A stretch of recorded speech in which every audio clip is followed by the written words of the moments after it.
Hello mga pre, gabi na naman. Alam niyo ba pag gabi ako nang ginagawa namin, siyempre family bonding. Kay Apon Dali yan. Laging nanonood yung mga bata. Sa pagkadating ko dito, open sigurado yung TV. Buti nga hindi sila nag-aaway. Siguro nasa mood sila kaya hindi sila nag-aaway. Si Amara to, tsaka si Kian. Yan po, napakaseryoso nilang nanonood ng pelikula. Tapos ito tong napakagandang bata na to, lalong pag lumalaki, lalong gumaganda. Alam niyo ba si Amara to? Kahit maingay yan, kahit naiinis ka, pero love na love namin yung bata na yan. Bibong-bibo yan. Mas gusto ko nga nagsasalita to. Pag nagsasalita to, natatawa ako sa kanya.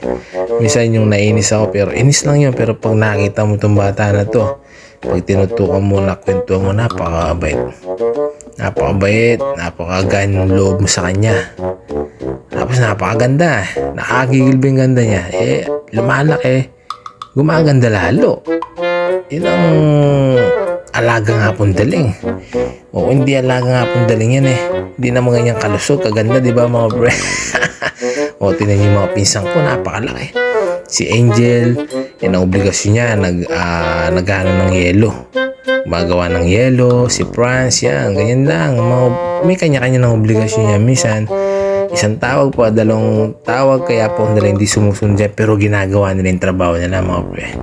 Kasi po dapat itinggawan nasasagot ng Apon Daling.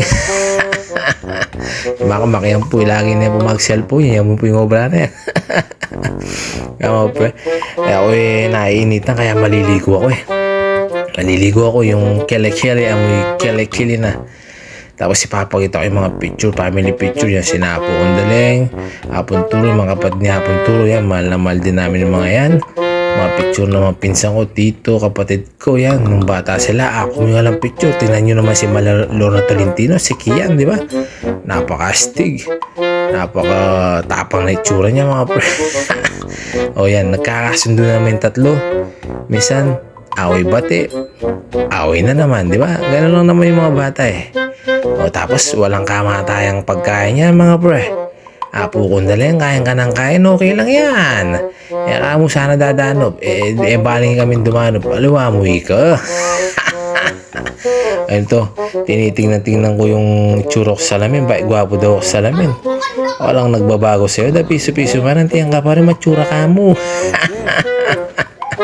Kaya po, tapos nakakita ko yung mga bata.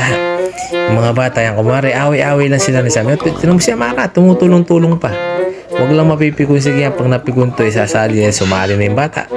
Yan, ano lang sila, yung si Kia, si Sam, si Amara, natural lang yung away nila. Pero pag nagkakasundo yung mga yan, napaka-sweet, napaka-gandang nakikita kasi nagkakasundo yung mga kapatid, di ba? Sino bang hindi masaya pag nagkakasundo yung magkakapatid, di ba? Yan po, yung laro nila, wala naman wala naman sakitan. Siyempre, pag kahit sila ayaw naman sakitan, hindi naman matutuloy laro na yun. Parang, ewan ko anong laro nila ng mga bata na to, si Lorna Tolentino at si Mondoy. Ganyan yung turo ni Apon Daling. Kailan, bata pa kayo, hanggang pagtanda nyo, ganyan, magkasundo kayong magkapatid, at magmahal lang naman. Minsan, nainis din ako pag si Sam, yan, napipigo kay Kian, pero to, steady lang si Kian, mabait din itong bata na to Pero minsan, yan, nainis lang si Sam kay Kian, sa balungos siya mga bro. Pero napakasaya ng pamilya namin, maingay man,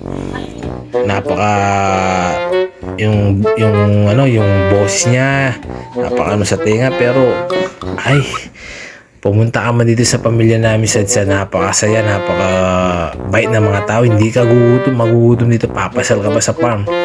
Ganyan po mapagmahal si Apon Daling sa Apon Turo. Ganyan po yung pamilya namin, napakasaya, kaya mahal na mahal namin sila mga pre, piso man.